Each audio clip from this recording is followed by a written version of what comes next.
You're listening to the Radius Church podcast, recorded live each Sunday in North Hollywood, California. We've been saying throughout this series that you have two kinds of family in your life, the family that you get and the family that you choose. And some of you, you're fortunate enough that you would choose some of the family that you got. You were born into them, adopted into them, and you're like, I like these people. I would choose these people. For others of us, let's be honest, family is the real F word for you. And regardless of what kind of background you come from, all of us augment that family. We add people to it. Other people that we would consider as close as family to us. You know, best friends and maybe colleagues, people that you work with. It could be obviously romantic partners. These are the family that you choose. And what we've been saying is you got to be careful about the family that you choose. Because in some ways, like the family you got, you are going to bear a family resemblance to the people that you choose to be closest to. You're going to start picking up on their quirks and their values and what they focus their life on. You're going to automatically begin to behave in certain ways and think in certain ways like the family that you choose. So be careful. Be selective with the family that you choose. You probably wouldn't want to choose my biological family because we're weird, really weird. I'm not talking about my wife and my kids. I mean, we're weird in our own way too. But the family that I grew up with, super weird. And if you were to hang out with my family that I grew up with for any length of time, you'll pick up on some of these quirks. Like one of the weird things that you'll notice right away is that we have these silly songs for each other. I've sang some of them from stage before, and I will bless your ears with them again today. My mom wrote most of them, so copyright Barbara Barkley. And she has a song for my sister Kate. And yes, I also married a Katie, so there's layers there. But my sister is also named Katie. And the song that my mom wrote for Katie, which we still sing to her today, and she's in her 30s, is She's my Katie, belady, baloo, ooh, ooh. I mean, it's not much of a song. But that was their first dance when she and her husband Ryan got married, was to that song. It's very short. No, of course not. It's stupid. The one that my mom wrote for me, and sound, you might want to turn this down because it's loud. It's a tearjerker, but it's loud.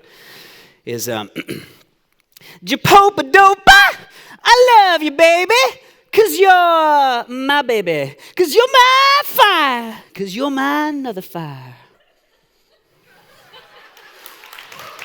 Yeah, right.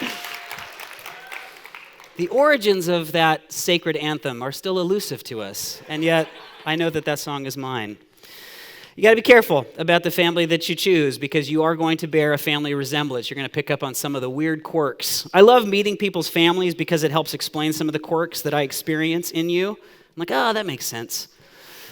Like when I do weddings between quirky people, which is all people, by the way. But I remember several years ago I did a wedding for people and they just demanded that the wedding was Shakespearean. So costumes, the language that we used for the ceremony was the weirdest thing. This is so strange. And then I met their family. And all of them were English professors and thespians. I'm like, oh, I'm the only one here who thinks this is weird. All of you think this is normal. So I love getting to know people through their families. And the question that we want to ask as we close out the series today is, what should be weird about this family? If this is the family that you choose, what should be so odd about us? I mean, I know what some people think is crazy about people who are trying to get closer and closer to Jesus. Like they might think, and you might think, people believe crazy things if they believe in Jesus, like a dead guy rose from the dead. I believe that. That's crazy. That's weird. You know, some of you, when you think about Jesus followers, you think about some of the crazy things that they post online that I wish they wouldn't post online, but that seems really weird. But on the whole, what quirks, what anomalies should you really see when you're closer and closer to Jesus people? Now, if you're not a Jesus follower, or maybe you've never been to church before, or you used to go to church, but it's been a long time, when someone invited you here, they invited you to church, I don't know what you expected. Based on your background or some assumptions that you had, maybe you expected more incense to happen, or a pipe organ. You know, maybe you expected me to be in a robe. Weird stuff. And if you hang out long enough, you'll realize we're not really religious in that way, but that doesn't mean we're not trying to be weird. We really are trying to be weird. And I think we should try to be weird because I think sometimes conversations around the Christian faith and Christian tradition are not dismissed by people because they're stupid and there's nothing to talk about. I think most of the time it's dismissed because Christians aren't all that different. Like, why would it matter? What's so provocative about you? just because you're a Jesus follower? What is it? Is this just some big elaborate way to make friends and do something important together? Because if that's the case, I don't need a Bible to do that. And you're right. I don't need all these Jesus songs to do that. And you're right. I don't need to carve out an hour of my precious Sunday for that. And you're right. Bless you. I think we should be better at it in this place, better at friend making and better at making a difference together than anywhere else on the planet. I have good reason to believe we should be great at that, but it's not always the case. And if that's what you want to do with your time and with your life, then you don't necessarily need a church to get some of that. So what difference would it make to be a part of this family? One of the most common phrases that you see in the earliest Christian writings is this phrase, one another. And that's how we've centered and anchored this entire series. It seems like in people's first experience with Jesus 2,000 years ago, that the closer they got to him, the closer they experienced life with one another. And in this correspondence that we still have, it's pretty crazy, we still get to read this stuff, letters that they wrote, they would describe what this one another was like, the quirks, the differences, the anomalies of this one another. Over 100 times one another shows up. But the passage I want to look at today, the excerpt from a letter I want to look at today, is the densest collection of one another's.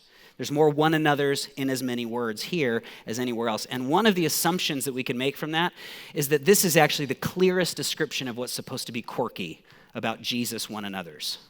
This might be the most explicit description of what this is supposed to be like and how weird we are really supposed to be together. Bless you. That's going around. Now, following Christ 2,000 years ago meant being mocked, beaten, imprisoned, ostracized from your family, which is the way people experience it still in many parts of the world.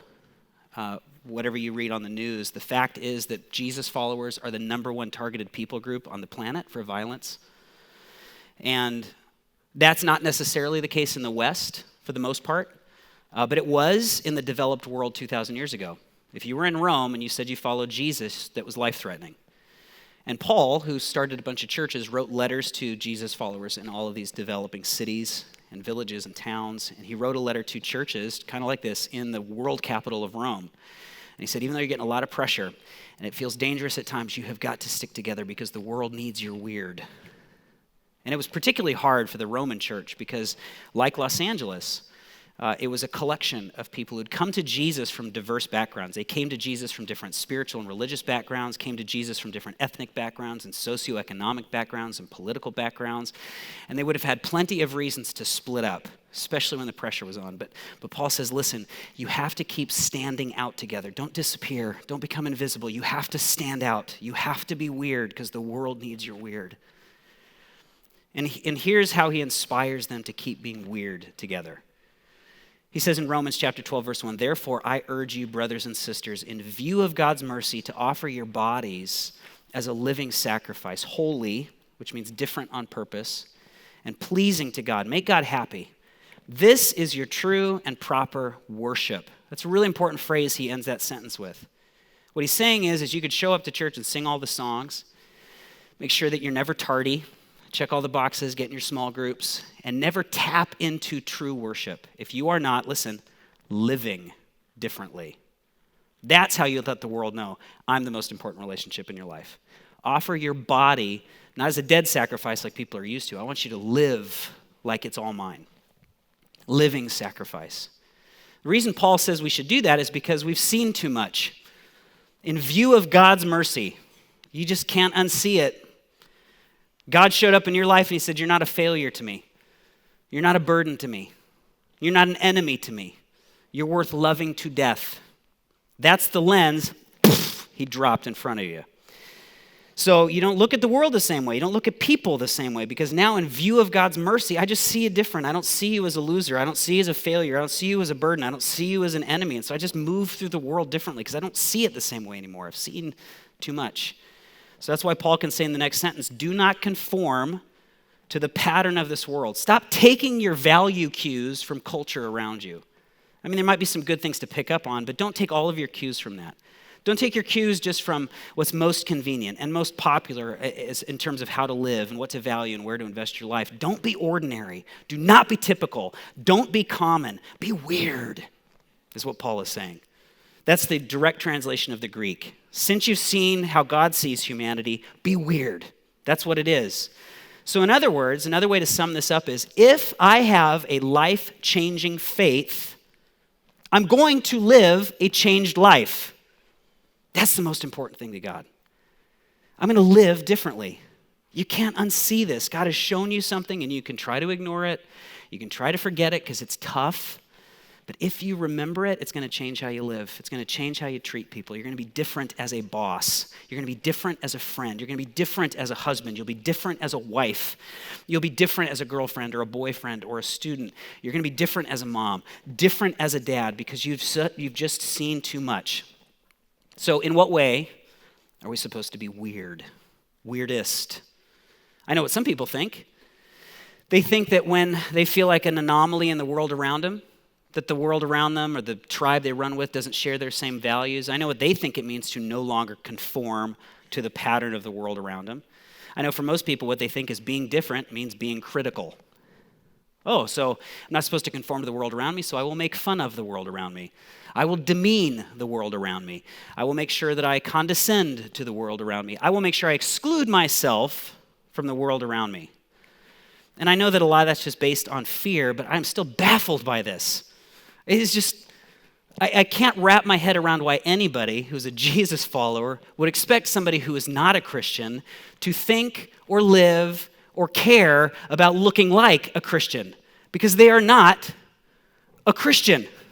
Why do we continue? Maybe nobody here does this, but why would we try to foist our expectations of life on people who are not interested in it or are not sure they would believe that at all? Listen, if you find yourself right now living within a culture or living under a government that doesn't share all your values or of your beliefs, you are in great company.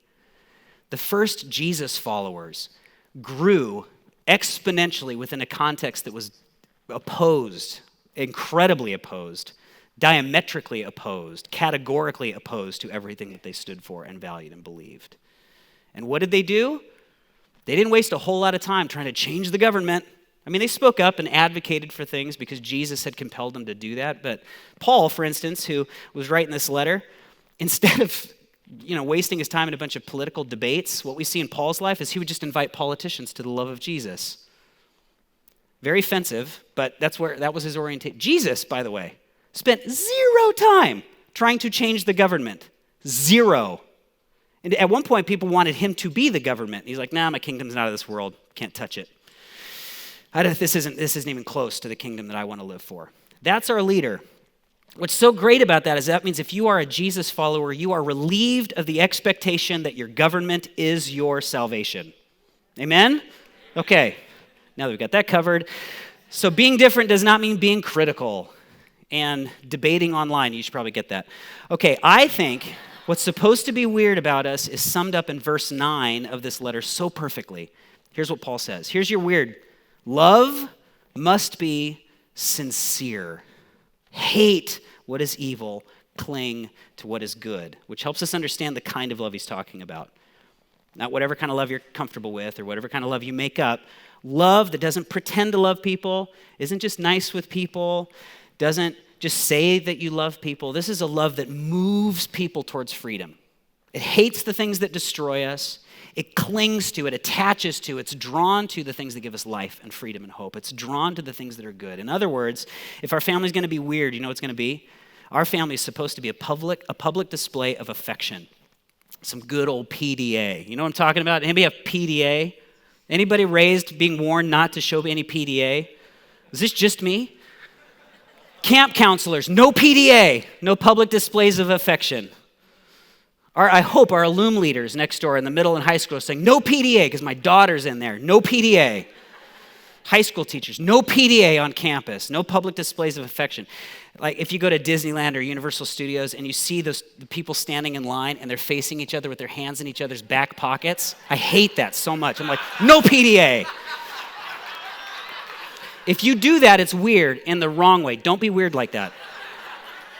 So strange. That's not what I'm talking about.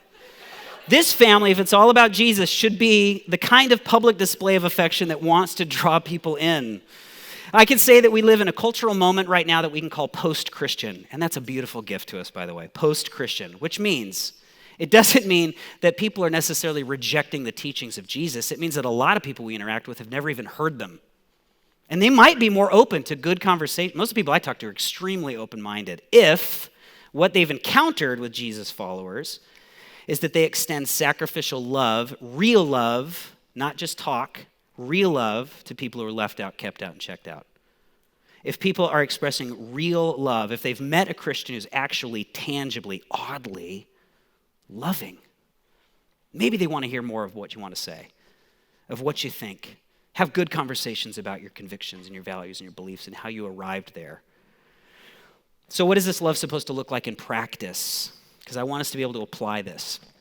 Well, Paul goes into explicit detail of what this love looked like, just so that there's no mistaking what kind of love we're looking at here. What kind of love should make us so odd and so weird?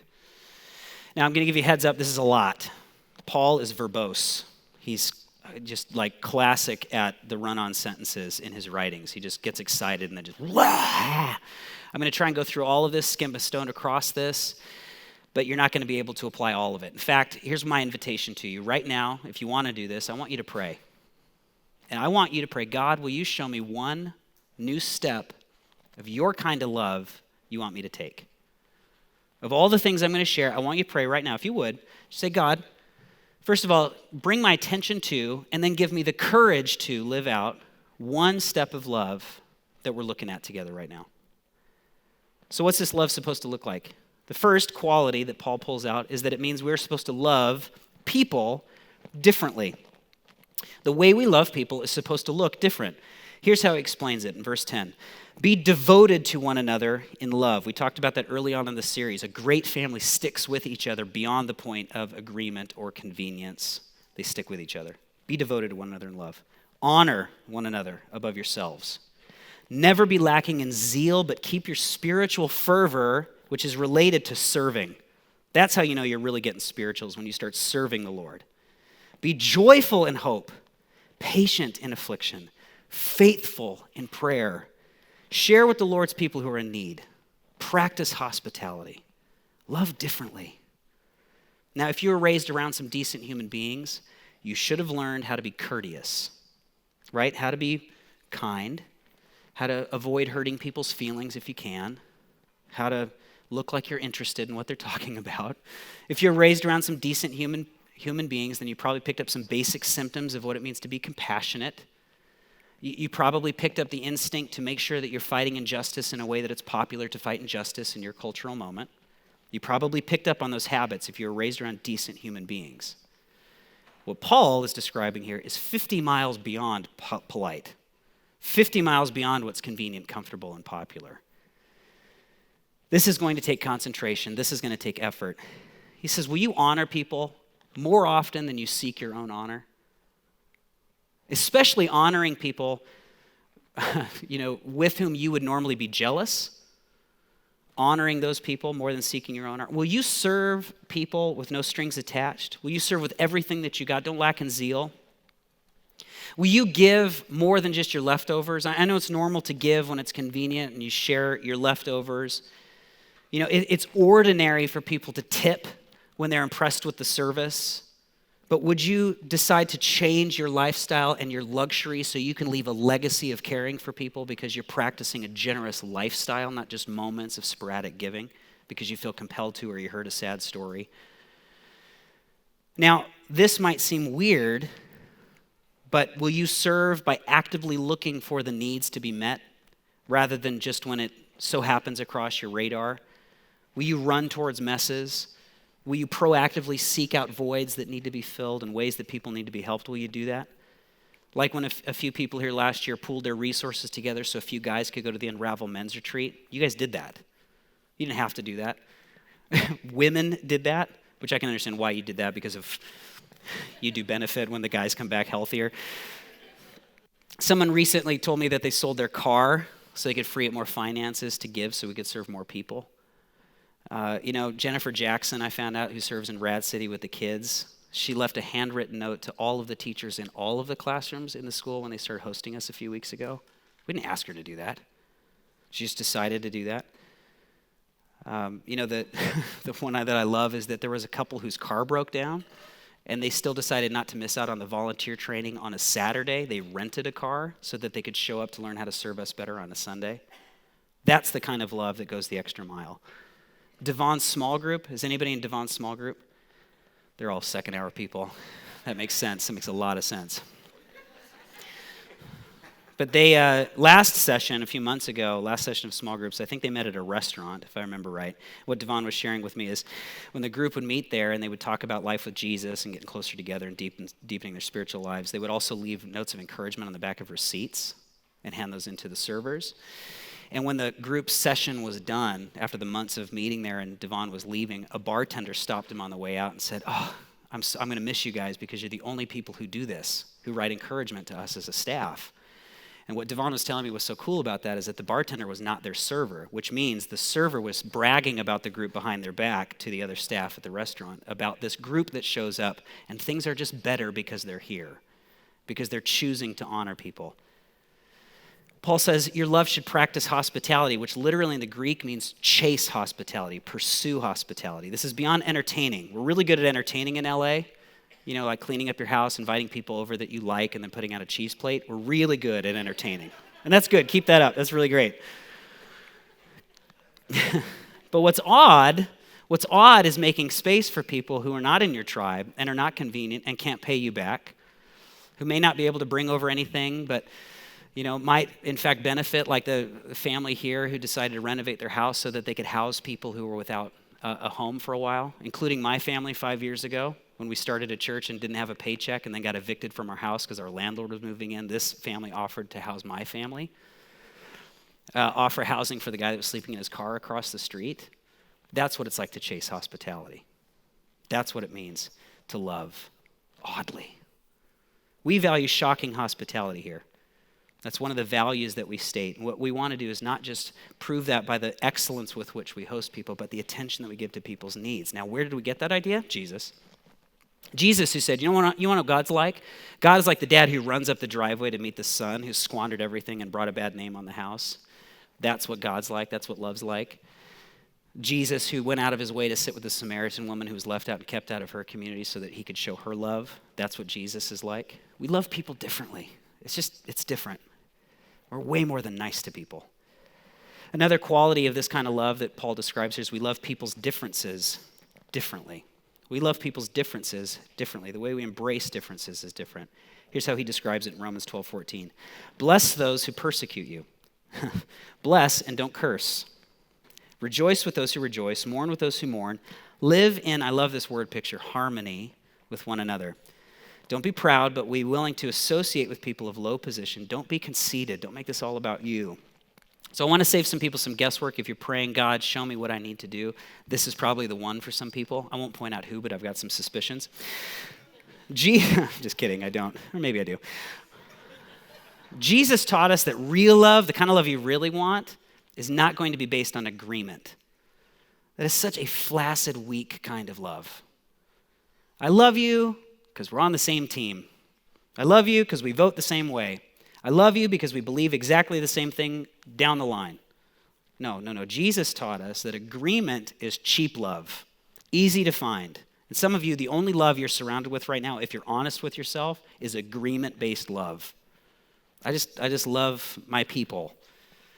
Paul, instead, he promotes this idea of harmony. I love that word picture. A lot of people talk about harmony, but it's just homogeny in disguise.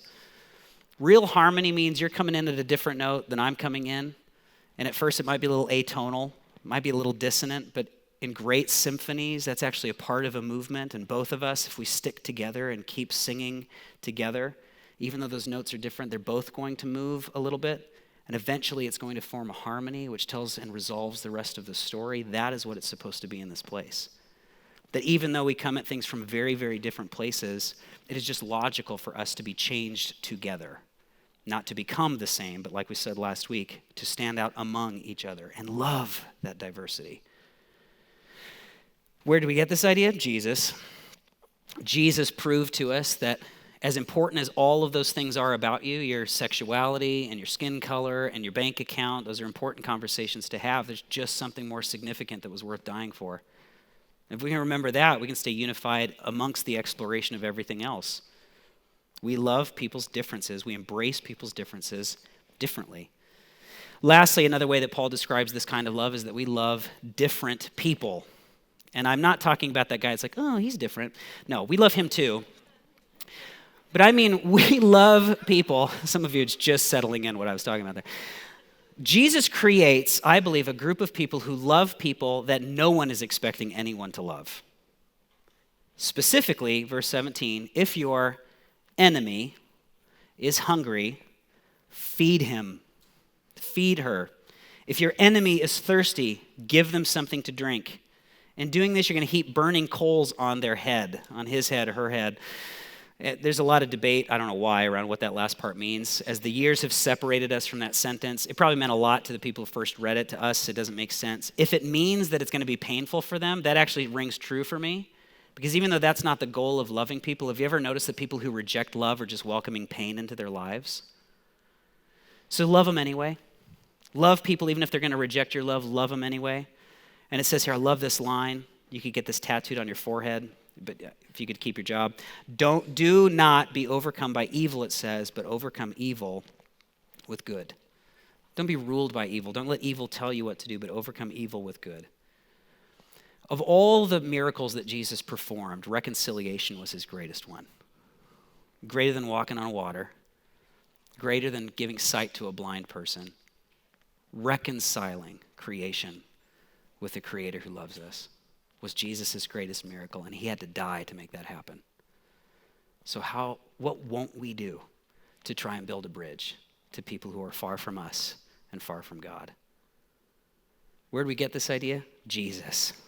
We act in the best interest of people who disagree with us. We act in the best interest of people who don't want to talk to you right now. We act in the best interest of the guy who fired you and the girl who left you. We act in the best interest of the people who may be opposed or insulting to you right now. Now, I always want to add this qualifier here because I think it's important. Jesus never advocated for putting yourself in the way of abuse on purpose, ever. Just because I can love you and build a bridge that at some point maybe you want to walk back across does not mean that I have to trust you. I say it all the time, like I might love you, but I'm not going to let you babysit my kids.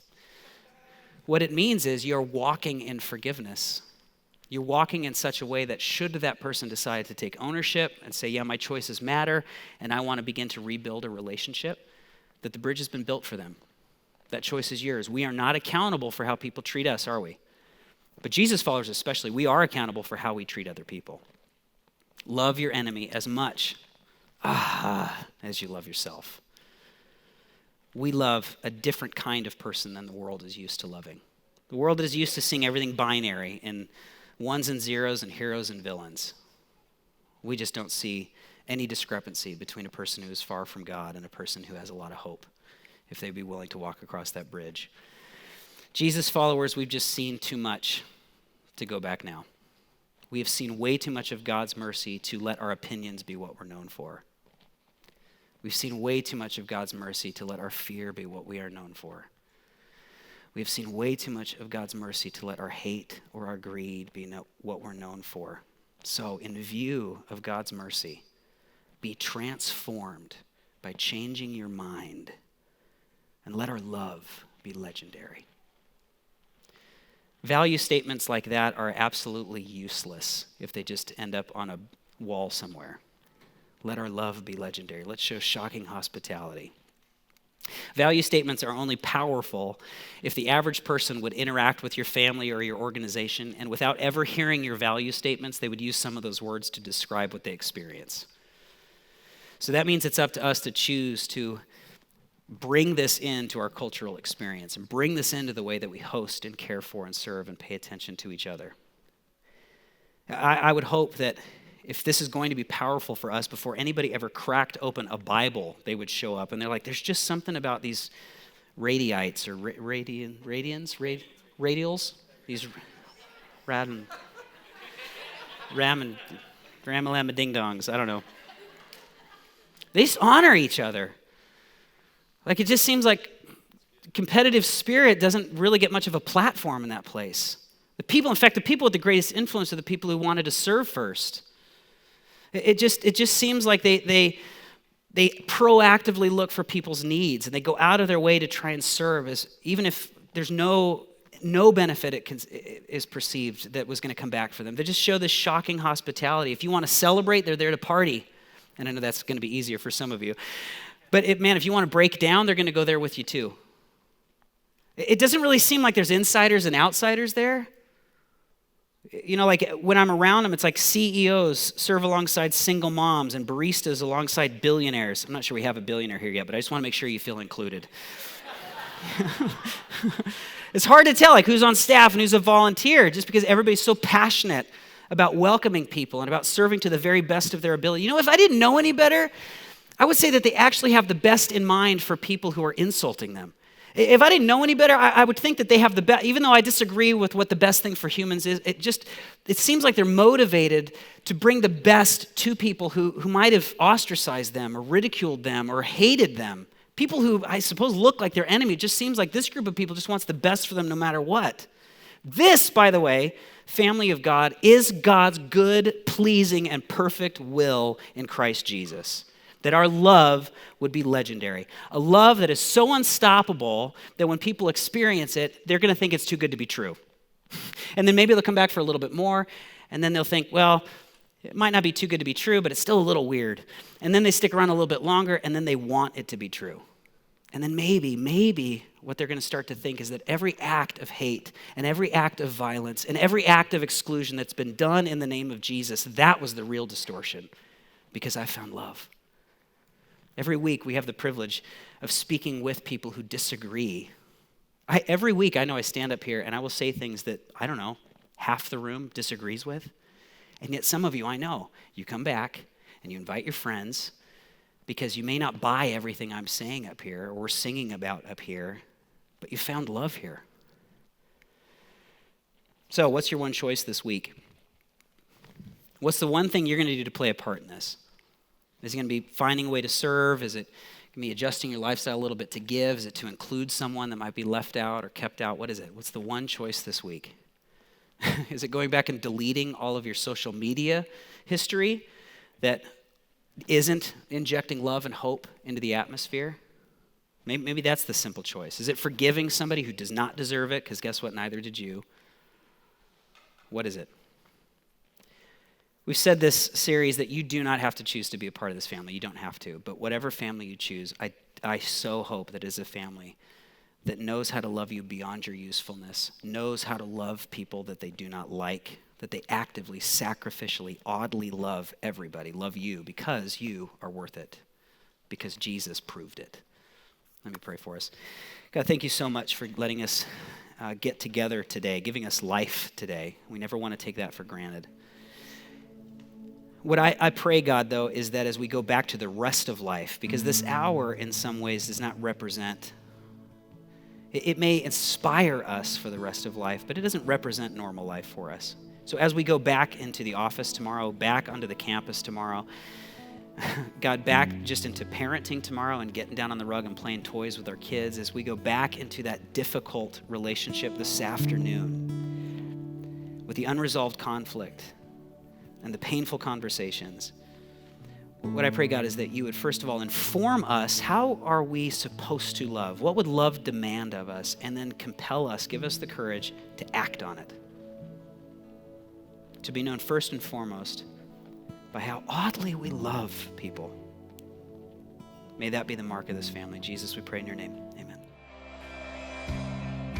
Thank you for listening. For more information, follow us on social media at Radius Church LA and visit us on the web at radius.la.